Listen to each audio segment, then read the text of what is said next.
Assalamualaikum warahmatullahi wabarakatuh. Perkenalkan, kami dari kelompok 3 ingin menjelaskan tentang materi layanan bimbingan, teknik memahami individu tes dan non-tes, kemudian ada pengertian dasar dari bimbingan konseling, kemudian ada yang terakhir yaitu karakteristik bagaimana kita menjadi konselor.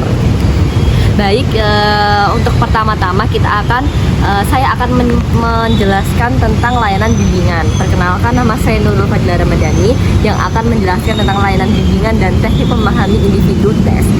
Pertama-tama kita harus mengetahui apa pengertian dari layanan bimbingan itu sendiri. Layanan bimbingan sendiri itu berasal dari kata bimbing, yaitu membimbing. Nah, layanan bimbingan ini sendiri bertugas untuk mengarahkan siswa untuk mereka bisa menanggapi apa yang mereka mau.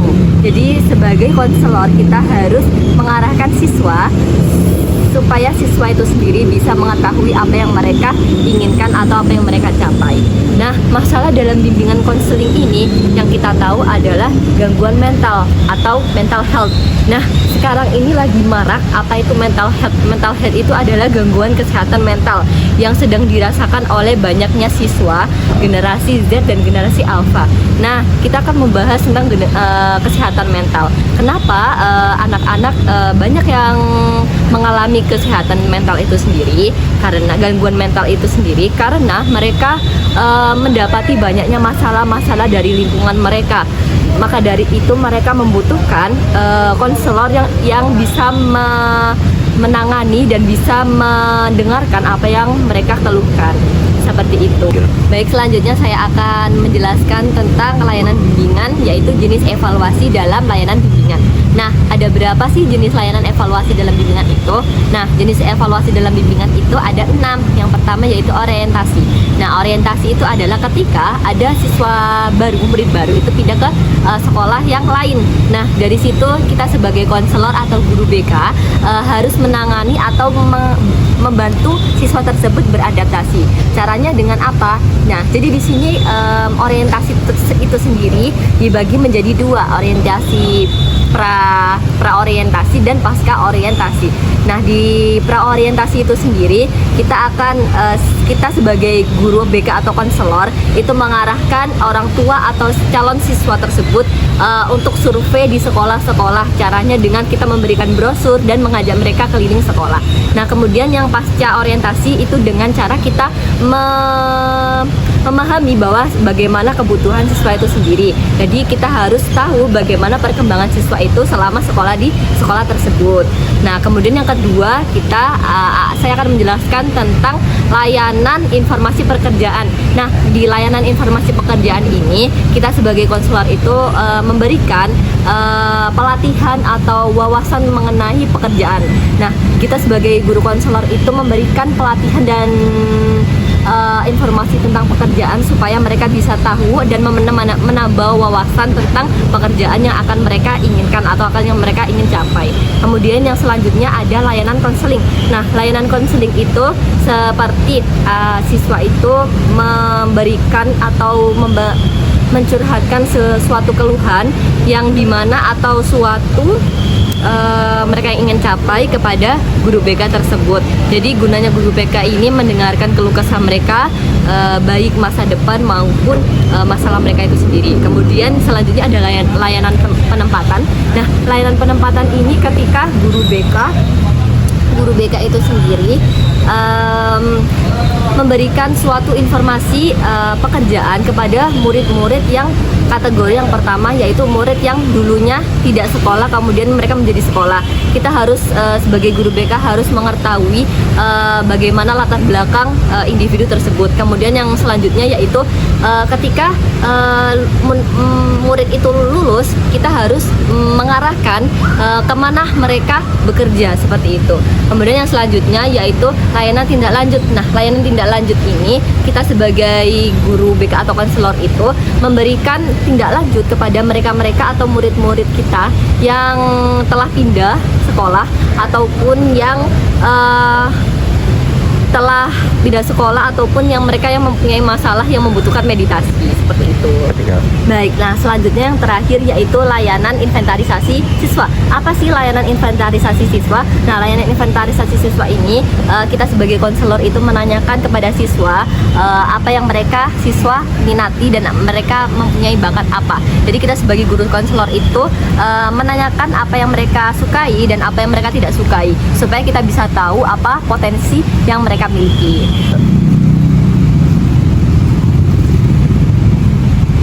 Baik, selanjutnya saya akan menjelaskan tentang teknik memahami individu. Teknik memahami individu di sini ada dua, yaitu teknik memahami individu non-tes dan teknik memahami individu tes. Nah, teknik memahami individu non-tes itu terdiri menjadi 8. Nah, apa saja? Nah, yang pertama yaitu autobiografi. Jadi di sini guru BK atau konselor itu membuat catatan tentang biodata diri siswa itu tadi. Kemudian yang kedua ada catatan anekdot yang guru BK itu tuliskan untuk mengetahui kejadian-kejadian yang siswa itu rasakan atau alami. Jadi kita sebagai guru BK atau konselor itu membuat catatan anekdot supaya kita mengetahui apa yang siswa kita lakukan, seperti itu. Yang ketiga yaitu skala penilaian, yaitu sebuah bentuk catatan untuk kita menggambarkan dalam bentuk kuantitatif agar kita mengetahui informasi siswa kita. Keempat yaitu catatan kumulatif. Nah, apa sih catatan kumulatif itu sendiri? Catatan kumulatif itu sendiri yaitu catatan yang teratur bagaimana awal siswa itu masuk, kemudian bagaimana perkembangannya, kemudian bagaimana kurikulumnya, kemudian bagaimana evaluasinya. Baik, selanjutnya yaitu yang kelima adalah catatan inventarisasi minat siswa. Nah, catatan inventarisasi minat siswa di sini kita sebagai guru BK dan konselor itu mengulik info lebih lanjut apa yang siswa itu minati dan siswa itu mempunyai bakat apa di dalam yang mereka sukai. Kemudian kita menjadi tahu apa sih yang mereka bisa kembangkan dari potensi mereka tersebut. Kemudian yang selanjutnya yaitu studi kasus. Nah, studi kasus ini sendiri kita sebagai guru BK dan konselor memberikan suatu permasalahan supaya siswa itu bisa memahami apa rumusan masalah tersebut. Jadi mereka bisa memahami lebih lanjut apa yang mereka ingin ketahui. Nah, kemudian yang selanjutnya yaitu kuesioner data siswa. Jadi kita sebagai guru BK atau konselor memberikan kuesioner supaya mereka siswa ini bisa mengisi apa yang mereka rasakan, apa yang mereka sukai, seperti itu. Kemudian yang terakhir yaitu sosiometrik. Nah, apa sih sosiometrik itu sendiri? Sosiometrik ini kita mengulik data siswa ini dengan cara penilaian dari temannya. Jadi kita bisa mengetahui nilai-nilai sosial yang mereka punya dari teman mereka itu sendiri. Baik, sekian dari saya. Kurang lebihnya mohon maaf. Bisa dilanjutkan materinya kepada selanjutnya, para presentator selanjutnya. Oke, baik.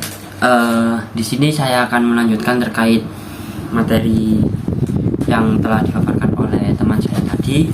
Nah, di sini yaitu lanjut terkait dengan teknik memahami individu yang berupa teknik tes. Sebelumnya itu kan tadi sudah dijelaskan terkait teknik yang non tes. Nah, itu di sini itu teknik tes. Nah, yang pertama yaitu ada teknik tes intelijensi, kemudian ada tes minat bakat, kemudian ada tes prestasi, dan kemudian ada skala sikap, kemudian tes kepribadian.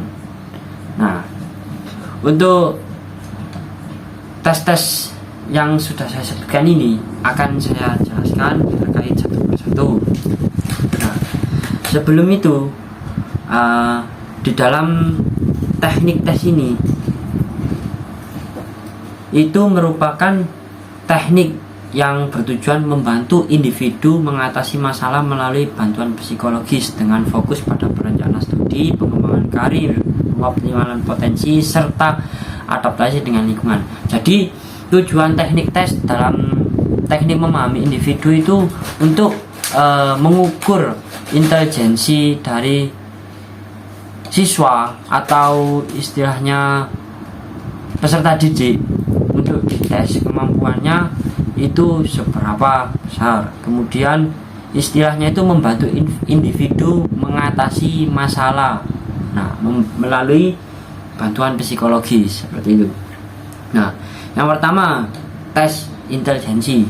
Nah, tes intelijensi ini yaitu atau yang sering disebut dengan teori kecerdasan, menjelaskan perbedaan individu dalam kemampuan memahami ide dan belajar dari pengalaman. Nah, jadi tes intelijensi ini itu merupakan sebuah tes yang dimana menjelaskan perbedaan individu dalam kemampuan memahami ide atau pengalaman dari belajar dari seseorang. Nah, jadi gunanya tes intelijensi ini itu untuk membedakan kemampuan belajar seseorang, di mana kemampuan seorang ini diukur melalui tes intelijensi ini. Nah, dikarenakan manusia itu pastinya berbeda-beda, memiliki kemampuan-kemampuan. Ada yang mungkin kemampuannya itu tinggi, kemungkinan juga ada yang kemampuannya di tengah-tengah dan seperti yang lainnya. Nah, kemudian yaitu tes bakat. Nah, apa sih tes bakat itu sendiri? Seperti yang kita ketahui bersama ya, bakat. Bakat itu merupakan sebuah kemampuan seseorang. Nah, atau potensi seseorang yang dimana jika terus diasah akan terus menerus berkembang dan menjadi lebih baik. Nah, seperti halnya tes bakat ini juga digunakan oleh konselor. Itu ada beberapa poin-poinnya. Yang pertama, tes bakat ini dapat mengidentifikasi potensi kemampuan yang belum disadari oleh individu. Nah, jadi tes bakat ini gunanya yaitu untuk mengetahui bakat dari seorang individu yang dimana dari individu sendiri ini belum mengetahui terkait bakat yang dia miliki. Seperti halnya contoh bakat di dalam dia memiliki bakat di dalam bidang olahraga, misal. Nah, itu terus dilatih akan menjadi sebuah perkembangan yang mungkin menjadi yang lebih baik, seperti itu. Kemudian tes ini dapat mendorong pengembangan kemampuan khusus atau potensi dari individu tertentu. Nah, seperti yang saya jelaskan tadi, ketika sampean sudah memiliki bakat, nah ketika sudah mengetahui bakatnya, nah, terus diasah, terus kemampuan itu terus dikembangkan sehingga dapat memberikan kemampuan khusus dalam diri teman-teman semuanya. Kemudian tes ini dapat memberikan informasi yang membantu individu dalam membuat keputusan pendidikan dan karir atau pilihan lainnya antara alternatif yang bersaing. Kemudian tes ini dapat membantu memprediksi tingkat keberhasilan akademik atau vokasional yang mungkin diantisipasi oleh individu. Nah, terkadang tes bakat ini juga belum tentu kebanyakan di bidang akademik, bisa jadi di bidang non akademik, seperti dia memiliki bakat dalam hal sepak bola, voli, kemudian istilahnya itu bakat yang bukan bakat berpikir, tapi melainkan bakat yang dia itu mengeluarkan tenaga. Kemudian tes ini juga berguna untuk mengelompokkan individu dengan bakat serupa untuk pengembangan dan tujuan pendidikan lainnya. Nah, tes ini juga dapat berguna seperti itu untuk mengelompokkan terkait bakat-bakat dari seorang siswa-siswa yang dimana apa saja bakat dari siswa yang dimiliki. Semisal dalam satu lembaga tersebut ada yang memiliki bakat sepak bola, nah terus dikelompokkan menjadi bakat sepak bola aja, kemudian bakat voli, bakat bidang penulisan, nah itu dipilah-pilah seperti itu. Kemudian tes prestasi. Nah, biasanya tes ini digunakan konselor untuk mencapai suatu pencapaian. Biasanya itu digunakan untuk membantu klien dalam pengambilan keputusan, kemudian membantu diagnosis, kemudian mendorong belajar mandiri siswa. Kemudian tes pencapaian digunakan sebagai ukuran pembelajaran dari jumlah pembelajaran, kecepatan pembelajaran, perbandingan dengan orang lain, atau dengan pencapaian pencapaian diri sendiri di bidang lain, tingkat pembelajaran di suatu bidang, dan kekuatan serta kelemahan seseorang yang dimiliki. Nah, jadi prestasi ini digunakan untuk istilahnya itu untuk kemampuan hampir sama dengan intelijensi tadi, cuma bedanya itu di dalam prestasi ini itu untuk mengetahui jumlah pembelajaran yang bisa diterima, terus kemudian kecepatan pembelajaran, dia cepat atau lambat dalam hal menangkap sebuah pembelajaran, kemudian dapat mengetahui kekuatan serta kelemahan seorang individu atau seorang peserta didik, seperti itu. Nah, kemudian ada skala sikap yang digunakan untuk mengukur tingkat perasaan positif atau negatif yang terkait dengan slogan orang, institusi, agama, partai politik, dan lain-lain. Nah, jadi gunanya skala sikap ini untuk mengetahui perasaan positif atau negatif dalam seseorang. Nah, kemudian tes kepribadian. Nah, seperti yang kita diketahui bersama, kepribadian yaitu pribadi diri sendiri, menunjukkan penampilan fisik seseorang, entah dalam cara kerapian atau segalanya. Kemudian istilah kepribadian itu memiliki makna yang jauh lebih luas daripada sekedar penampilan fisik saja, mencakup banyak aspek lainnya seperti halnya sikap, moral, kemudian tata krama, adab, dan lain sebagainya. Istilah gampangnya itu tes kepribadian itu tes digunakan untuk mengetahui orang ini memiliki sikap yang seperti apa dalam hal afektif. Nah, istilahnya seperti itu. Nah, kemudian dari karakteristik petugas bimbingan konseling. Nah, karakteristik petugas bimbingan konseling itu kami dalam makalah itu mencantumkan ada beberapa yang dimana karakteristik dari petugas bimbingan konseling ini harus ada, yang dimana yang pertama yaitu tulus, jujur, hangat, empati, jelas, hormat, penghargaan terhadap konseling atau positive record. Terus ada juga yang memberikan penjelasan terkait karakteristik dari petugas bimbingan konseling. Yang pertama yaitu pengetahuan tentang diri sendiri. Sebelum memberikan pengetahuan terhadap orang lain, alangkah baiknya seorang konselor ini atau seorang yang memberikan sebuah konseling itu alangkah baiknya dia mengetahui terkait dirinya sendiri. Nah, kemudian kompetensi. Sudah seharusnya seorang konselor kompetensi dalam hal bidangnya.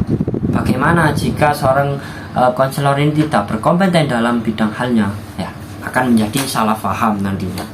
Kemudian kesehatan psikologi yang baik. Ini yang paling utama. Dikarenakan apa? Ketika psikologis itu tidak dapat dikendalikan dengan baik, bagaimana seorang yang memberikan bimbingan konseling ini akan memberikan sebuah istilahnya itu sebuah hal-hal yang positif terhadap psikologis orang lain, kalau seandainya dirinya sendiri masih belum bisa memberikan yang terbaik untuk psikologisnya sendiri. Nah, kemudian yang selanjutnya yaitu dapat dipercaya. Sudah seharusnya seorang bimbingan konseling ini dari petugasnya dapat dipercaya. Karena apa? Terkadang seorang bimbingan konseling atau konselor itu menjadi tempat cerita curhat dari seorang peserta didiknya. Kemudian kejujuran, ya. Jadi ketika memberikan nasihat, memberikan apa, itu harus jujur, harus tidak boleh menggunakan kalimat-kalimat yang dimana itu untuk membangkitkan rasa semangat seseorang itu memberikan sebuah kalimat-kalimat yang berbohong atau seperti halnya lainnya. Tidak boleh lah, intinya jujur. Kemudian kekuatan atau daya, keberanian konselor untuk melakukan apa yang dikatakan oleh dirinya yang paling dalam dapat membantu konselor dalam keseluruhan konseling. Jadi istilahnya itu kuat, baik fisik maupun baik raga maupun jiwanya. Itu tidak gampang terpengaruh oleh provokasi orang lain, seperti halnya begitu. Kemudian kehangatan. Jadi kita seorang konselor harus memberikan sebuah kehangatan kepada orang lain, kepada konselingnya atau peserta didiknya sehingga nyaman terhadap kita. Kemudian juga menjadi seorang pendengar yang aktif. Karena apa? Seorang konselor ini diharuskan menjadi seorang pendengar yang aktif. Nah, ketika menjadi seorang pendengar yang pasif akan justru menjadi bahaya bagi konselingnya. Karena ya memang sudah seharusnya seorang konselor ini mendengarkan curhatan-curhatan, cerita-cerita dari seorang konselingnya. Kemudian sabar, kemudian kita harus peka terhadap orang yang curhat atau orang yang memberikan masalah kepada konselor, seperti itu. Mungkin hanya itu yang dapat saya sampaikan. Kalau ada salahnya saya mohon maaf sebesar-besarnya. Untuk materi selanjutnya akan dijelaskan oleh teman saya. Ya, di sini saya akan menjelaskan tentang konsep dasar dari konseling itu apa saja. Yang pertama dari pengertian sendiri. Ya, pengertian seperti yang dijelaskan di dalam kelas. Kalau konseling itu dijelaskan sebagai hubungan antara konselor dan klien yang bertujuan untuk memberikan bantuan atau biasanya menyelesaikan masalah klien. Misal dalam sekolah dia ada masalah dengan keluarganya, dengan teman-temannya, kena bullying atau dan lain-lain. Beberapa ahli ini mendefinisikan kalau konseling dengan perspektif yang berbeda. Misal seperti Gibson dan Michael menyebut konseling itu sebagai hubungan bantuan satu-satu yang berfokus pada pertumbuhan pribadi dan penyesuaian diri, terutama dalam menyelesaikan masalah dan pengambilan keputusan. Jadi inti dari konseling ini adalah adanya bantuan dari seorang konselor untuk menyelesaikan masalah yang dihadapi oleh klien. Jadi konseling ini sangat membantu khususnya di sekolah-sekolah agar misal tidak ada penindasan seperti kasus bullying atau dalam keluarganya yang kurang mampu atau dia itu dalam arti kata broken home itu tidak sendiri, karena dia bisa konsultasi kepada konselor, yaitu kadang di ruang BK. Yang selanjutnya saya akan menjelaskan tentang pendekatan-pendekatan dalam konseling ini.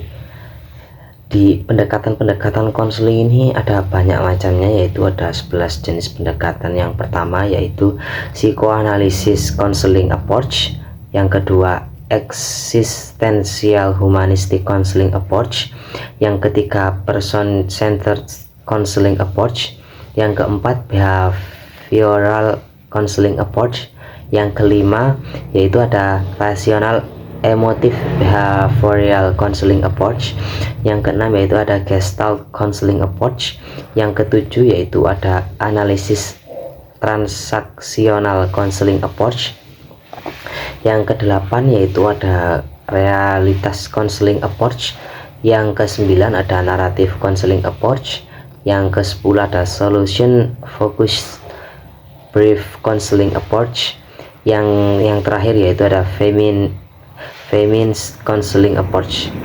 Dari ke-11 ini, yaitu pendekatan-pendekatan ini biasanya digunakan oleh konselor di seluruh lapisan dunia, hampir di seluruh dunia.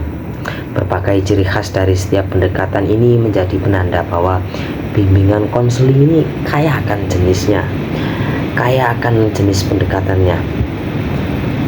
Setiap jenis pendekatan dilahirkan dan dikembangkan oleh seseorang tokoh dengan sepenggal pemikiran yang dilahirkannya. Yang selanjutnya itu ada tahapan proses konseling. Brammer menjelaskan bahwa tahap konseling dapat dijelaskan sebagai berikut, yaitu yang pertama yaitu fase 1 first building report. Yang pertama yaitu apa yang ada di dalam building report ini. Yang pertama yaitu entry.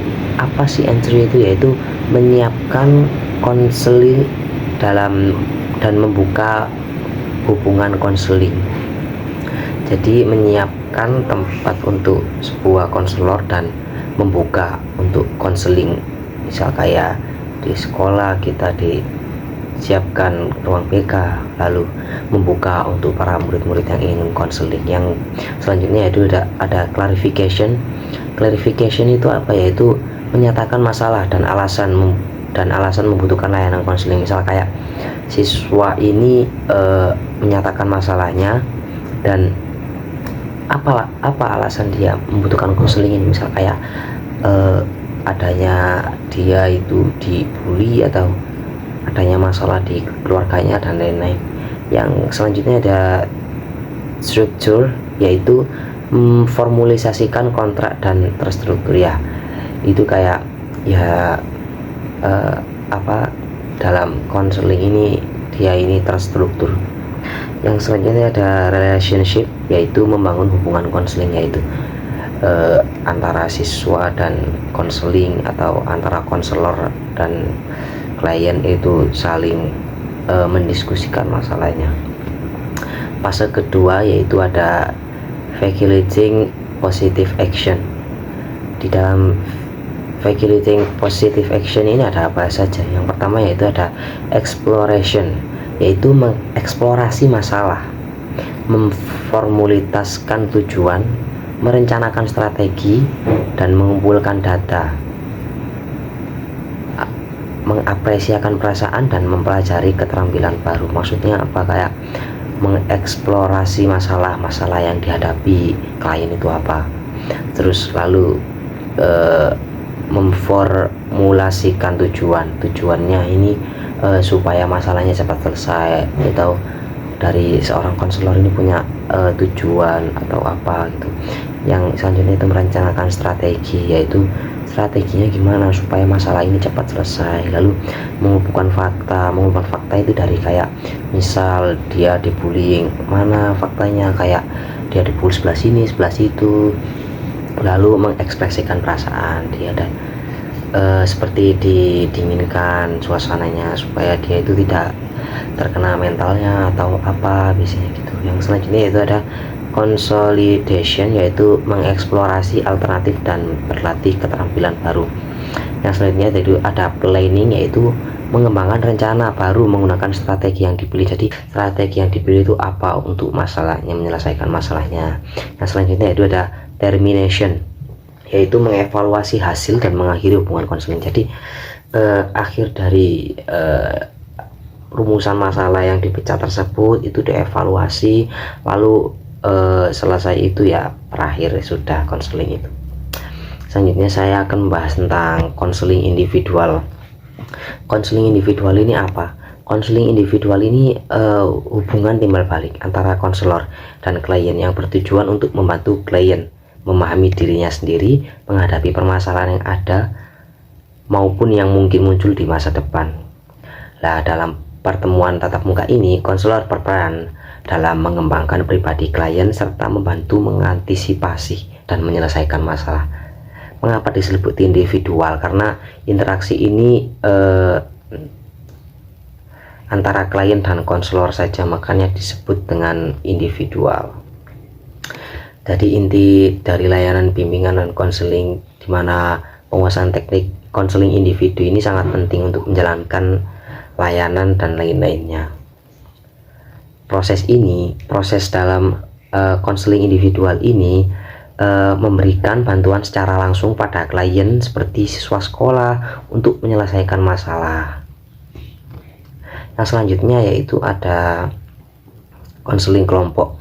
Konseling kelompok yaitu adalah layanan konseling yang dilakukan dalam suasana kelompok, di mana terdapat konselor dan klien yang terdiri dari anggota kelompok minimal 2 orang. Misal kayak saya konselor, di depan saya ini ada 2 murid yang sama-sama dibully oleh 1 orang misal di sekolah ya. Jadi seperti itu. Jadi antara konseling kelompok dan konseling individu ini kan sangat mencolok perbedaannya. Dari konseling individu sendiri itu hanya bertatap muka antara konselor dan klien, misal seperti guru dan siswa, karena ada masalah pribadi yang tidak bisa diungkapkan atau tidak bisa disebarkan. Misal kalau konseling